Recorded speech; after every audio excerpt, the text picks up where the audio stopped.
Selamat pagi, Assalamualaikum warahmatullahi wabarakatuh. Hari ini kami dari kelompok 9 akan menjelaskan tentang bioteknologi pertanian dalam bidang pemulihan tanaman dengan teknik kultur in vitro. Ada dua subbab di sini yang akan dijelaskan. Yang pertama ada pemulihan tanaman, yang kedua ada kultur in vitro-nya. Yang pertama, pemulihan tanaman.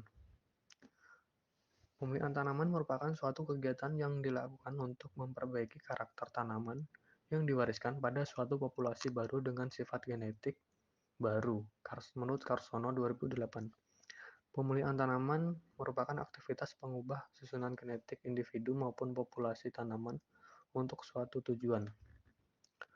Yang selanjutnya ada tujuan pemulihan tanaman, yaitu merakit varietas unggul yang semakin tinggi hasilnya, stabil terhadap berbagai perubahan dan tekanan lingkungan, serta memenuhi kebutuhan petani. Penggunaan varietas diarahkan semakin spesifik lingkungan dan spesifik guna menurut Subandi pada 1988. Tujuan dalam pemulihan tanaman didasarkan pada strategi jangka panjang untuk mengantisipasi berbagai perubahan arah konsumen atau keadaan lingkungan. Terdapat dua tujuan umum dalam pemulihan tanaman, yaitu yang pertama ada peningkatan ketetapan terhadap hasil yang tinggi dan perbaikan mutu produk yang diproduksi menurut Cisboro 2007. Adapun tahapan pemulihan tanaman, yang pertama ada koleksi plasma nutfah. Plasma nutfah dimaksud sebagai suatu substansi yang terdapat dalam setiap kelompok makhluk hidup dan merupakan sifat keturunan yang dapat dimanfaatkan dan dikembangkan atau dirakit untuk menciptakan jenis unggul atau kultivar baru. Yang kedua, ada identifikasi dan karakterisasi. Usaha perluasan keanekaragaman akan memproduksi jumlah bahan yang wajib diidentifikasi. Pertimbangan sumber daya dijadikan faktor pembatas dalam menguji jumlah bahan pemulihan. Yang ketiga, ada induksi keragaman, misalnya melalui persilangan atau transfer gen. Pada dasarnya, persilangan adalah manipulasi komposisi gen dalam populasi. Teknik transfer gen memerlukan keterampilan dalam budidaya jaringan untuk mendukung proses induksi keragaman. Yang selanjutnya, ada proses seleksi. Keturunan pertama atau F1 hasil persilangan dapat langsung diseleksi dan dipilih yang menunjukkan sifat-sifat terbaik sesuai yang dibutuhkan. Penggunaan penanda genetik sangat membantu dalam mempercepat proses seleksi. Yang kelima, ada pengujian dan evaluasi. Bahan-bahan pemulihan yang telah terpilih harus dievaluasi atau diuji terlebih dahulu dalam batas kondisi lapangan karena proses seleksi pada umumnya dilakukan pada lingkungan terbatas dan dengan ukuran populasi kecil.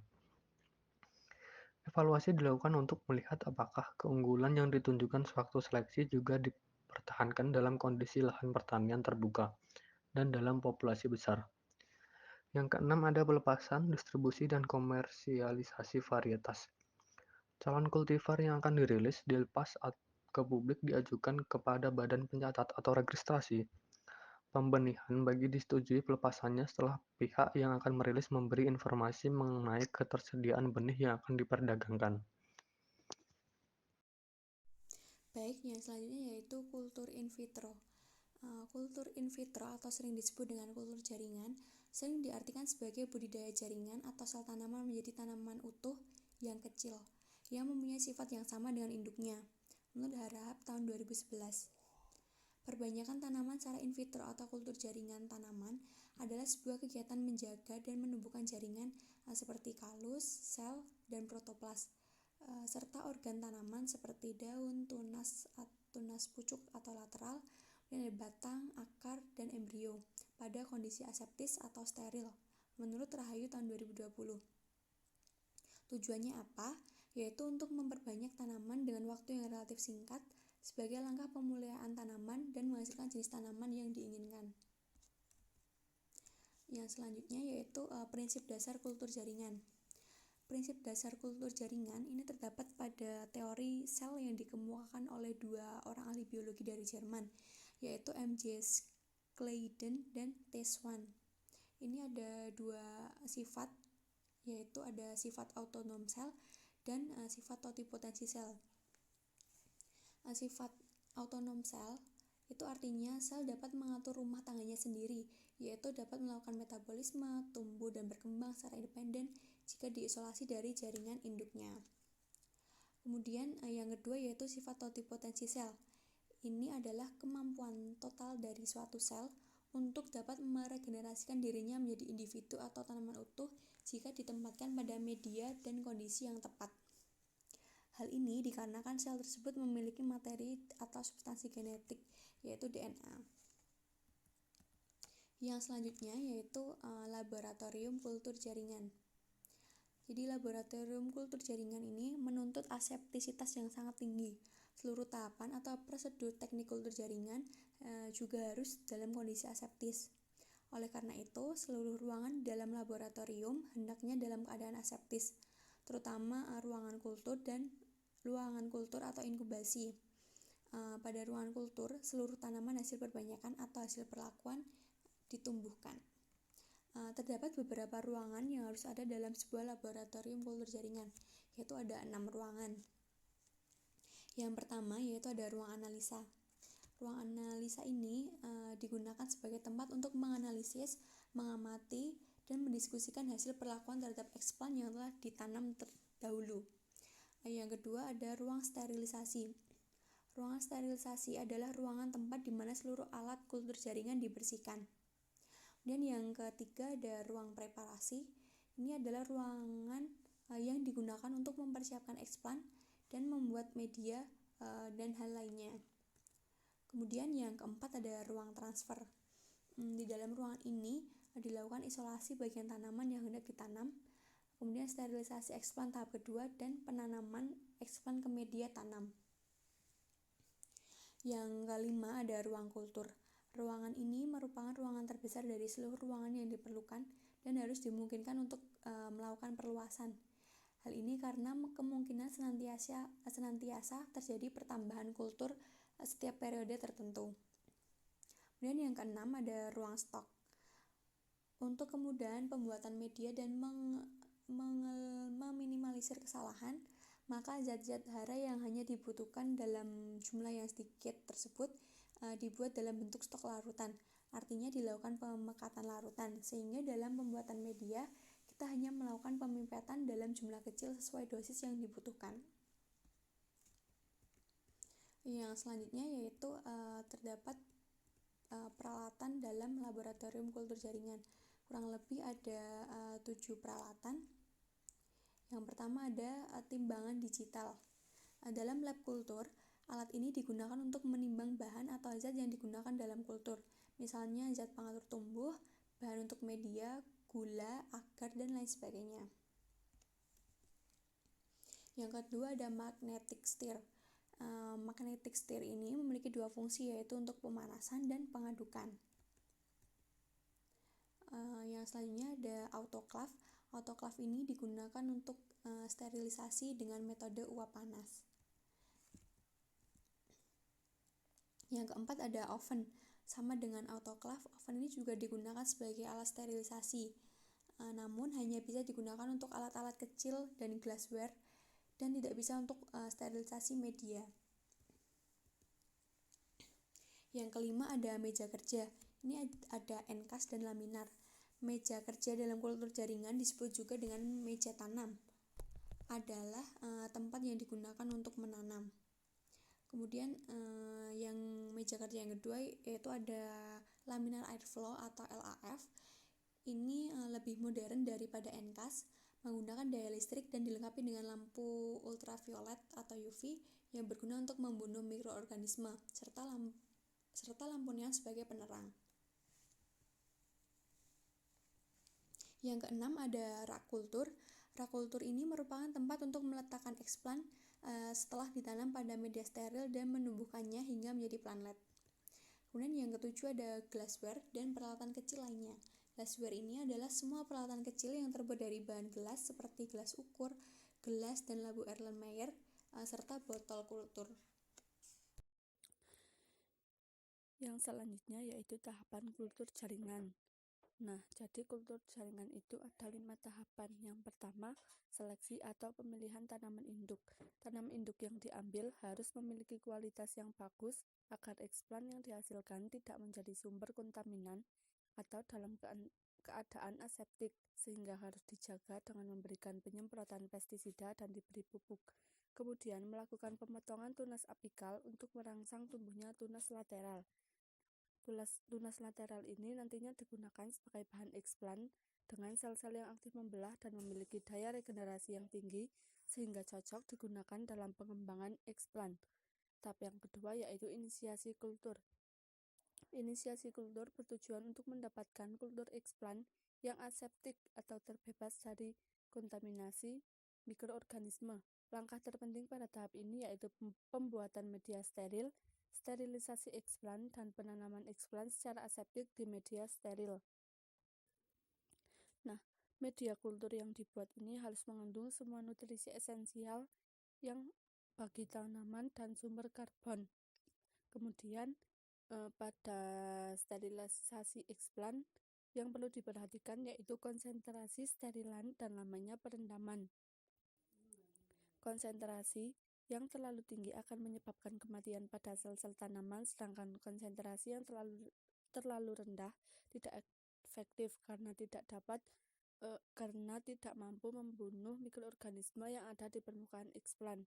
Nah, sedangkan pada tahap penanaman eksplan yang sudah steril dipotong menjadi bagian yang lebih kecil, kemudian ditanam pada media yang lebih steril. Tahap yang kedua yaitu perbanyakan atau penggandaan propagul. Nah, propagul di sini merupakan bentuk baru hasil morfogenesis yang terbentuk dari jaringan eksplan yang ditanam. Nah, propagul dapat berupa kalus, tunas, atau embrio somatik. Proliferasi dapat dilakukan dengan melakukan subkultur medium baru. Dapat berupa medium induksi kalus untuk perbanyakan kalus dan medium induksi tunas untuk perbanyakan tunas. Tahap yang keempat yaitu pengakaran. Nah, pada tahap pengakaran ini merupakan tahap di mana tunas-tunas yang sudah tumbuh dipindahkan ke media induksi akar agar terbentuk plantet. Pengakaran dapat dilakukan dengan 2 cara, yaitu secara in vitro dan ex vitro. Induksi secara in vitro dilakukan di laboratorium dalam kondisi keadaan aseptik, sedangkan induksi secara ex vitro dilakukan dengan jalan di luar laboratorium. Tahap yang kelima yaitu aklimatisasi plantet. Aklimatisasi dalam kultur in vitro yaitu suatu proses adaptasi dari tanaman hasil kultur in vitro atau plantet terhadap cekaman lingkungan baru sebelum ditanam di lapangan. Nah, yang selanjutnya yaitu kelebihan dan kekurangan dari kultur jaringan. Untuk kelebihan dari kultur jaringan sendiri, yang pertama yaitu menggunakan potongan-potongan kecil dari bagian tanaman berupa daun, tunas, batang, akar, kalus, atau sel untuk menghasilkan tanaman baru yang utuh. Yang kedua, membutuhkan ruang yang kecil, energi, dan tenaga yang lebih efisien untuk menjaga, menumbuhkan, dan meningkatkan jumlah tanaman. Yang ketiga, produksi tanaman menggunakan teknik ini dapat dilakukan sepanjang tahun tanpa tergantung oleh perubahan musim. Dan yang keempat, dengan metode khusus yaitu kultur meristem, teknik ini dapat digunakan untuk menghasilkan tanaman yang bebas dari virus. Yang selanjutnya yaitu kelemahan dari kultur jaringan. Yang pertama, membutuhkan keterampilan yang memadai, peralatan, bahan, dan biaya yang mahal, serta sarana pendukung yang mencukupi. Yang kedua, membutuhkan metode yang khusus dan optimum untuk menunjang keberhasilan aplikasinya pada tiap spesies dan tanaman. Yang ketiga, pada kondisi tertentu dapat menghasilkan adanya penyimpangan karakter-karakter tanaman dan kelainan genetik. Dan yang keempat, mengingat bahwa tanaman hasil kultur in vitro terbiasa tumbuh pada medium yang cukup dengan sumber karbon, kelembaban yang tinggi, dan memiliki kemampuan fotosintesis yang rendah. Nah, kemudian yang selanjutnya yaitu tipe-tipe kultur jaringan. Yang kelima, ada 5 tipe. Yang pertama, kultur embrio. Kultur embrio merupakan isolasi dan pertumbuhan aseptik embrio zigotik matur dan imatur yang bertujuan untuk mendapatkan tanaman yang viabel. Selain itu, teknik ini bertujuan untuk penyelamatan embrio setelah persilangan intergenik, mempercepat siklus pemulihan melalui pengkulturan in vitro bagi embrio yang lambat berkembang, pematahan dormansi bagi biji-biji yang sulit berkecambah, dan mendapatkan tanaman yang viabel setelah persilangan sendiri. Nah, contoh dari kultur embrio yaitu untuk penyelamatan embrio setelah dilakukan persilangan intergenik pada persilangan antara kedelai dengan glisin liar. Yang kedua ada kultur meristem. Kultur meristem merupakan isolasi dan pertumbuhan aseptik ujung tunas atau meristem secara in vitro yang bertujuan untuk mendapatkan klon-klon tanaman bebas virus, atau untuk konservasi plasma nutfah. Nah, penggunaan kultur meristem ini biasanya pada produksi tanaman bebas virus seperti pada tanaman kentang, tebu, dan anggrek. Yang ketiga yaitu kultur kalus. Kultur kalus merupakan induksi dan pertumbuhan aseptik kalus secara in vitro yang bertujuan untuk mendapatkan tanaman baru atau untuk mendapatkan produk sekunder tanaman. Teknik ini digunakan untuk tujuan menghasilkan varian genetik yang berguna, penyaringan sel-sel secara in vitro bagi tipe-tipe yang memiliki karakter berguna, serta memproduksi produk kimia yang berguna. Yang keempat yaitu kultur anter. Kultur anter merupakan isolasi steril anter dan perkembangan kultur kalus haploid dari polen secara in vitro. Teknik ini berguna untuk produksi haploid, untuk memproduksi dengan cepat homozigot dan seleksi bentuk-bentuk mutan. Nah, teknik ini untuk mendapatkan tanaman homozigot yaitu melalui penanaman antara tanaman F1 setelah dilakukan persilangan dari tetua tanaman yang kita kehendaki. Yang kelima ada kultur protoplas.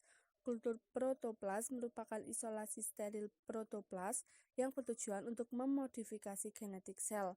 Teknik kultur protoplas telah digunakan pada sejumlah percobaan, seperti fusi protoplas dan injeksi DNA secara langsung atau mikroinjeksi dan mikroprojektil bombardment.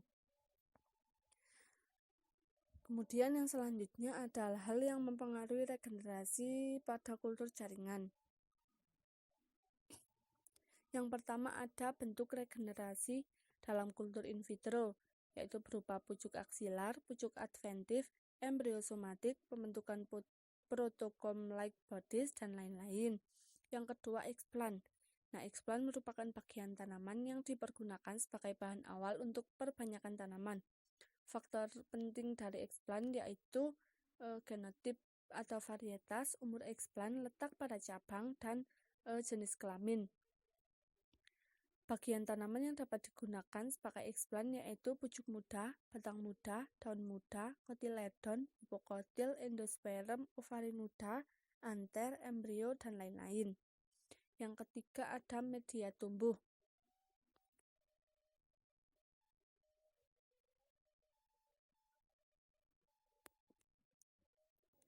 Media tumbuh ini mengandung komposisi garam anorganik, zat pengatur tumbuh, dan bentuk fisik media. Terdapat 13 komposisi media yang biasa digunakan dalam kultur jaringan, yaitu Murasaki dan Skog atau MS, Woody Plant Medium atau WPM, Knopf, Knudson, Anderson, dan lain-lain. Nah, media yang umum digunakan secara luas yaitu media MS. Kemudian ada zat pengatur tumbuh tanaman.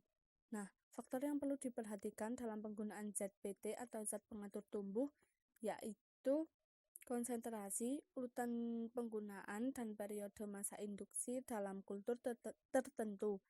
Jenis yang sering digunakan ada golongan auksin, golongan sitokinin, golongan giberelin, dan golongan ansimidol, paklubutrazol, dan lain-lain. Kemudian yang kelima ada lingkungan tumbuh. Lingkungan tumbuh yang dapat mempengaruhi regenerasi tanaman meliputi temperatur, panjang penyinaran, intensitas penyinaran, kualitas sinar, dan ukuran wadah kultur.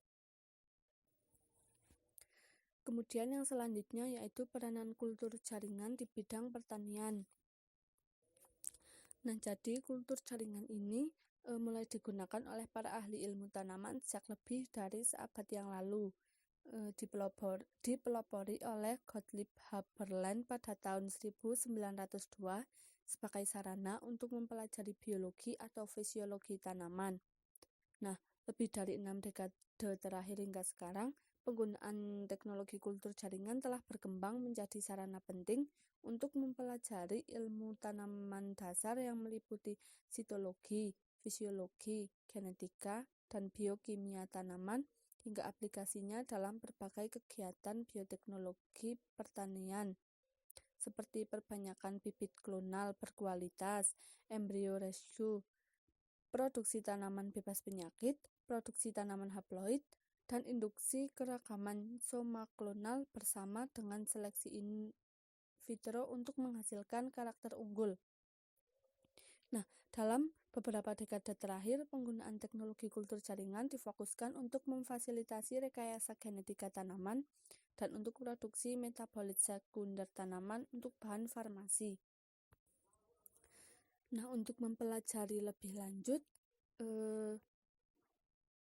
terdapat berbagai sumber yang merupakan artikel hasil dari penelitian yang menggunakan teknik kultur jaringan tanaman. Misalnya, perbanyakan klonal untuk produksi bibit tanaman secara massal, produksi tanaman haploid dan tanaman homozigot dari kultur Anthera microspora atau kultur ovul, induksi keragaman soma klonal, induksi mutasi, dan seleksi in vitro untuk mendapatkan karakter unggul tanaman, pengembangan sistem regenerasi tanaman in vitro untuk rekayasa genetika tanaman, polyploid induction, dan marker assisted plant breeding. Nah, sekian presentasi dari kelompok kami. Apabila terdapat banyak kesalahan baik dalam penulisan dan pengucapan, kelompok kami mohon maaf yang sebesar-besarnya. Terima kasih. Wassalamualaikum warahmatullahi wabarakatuh.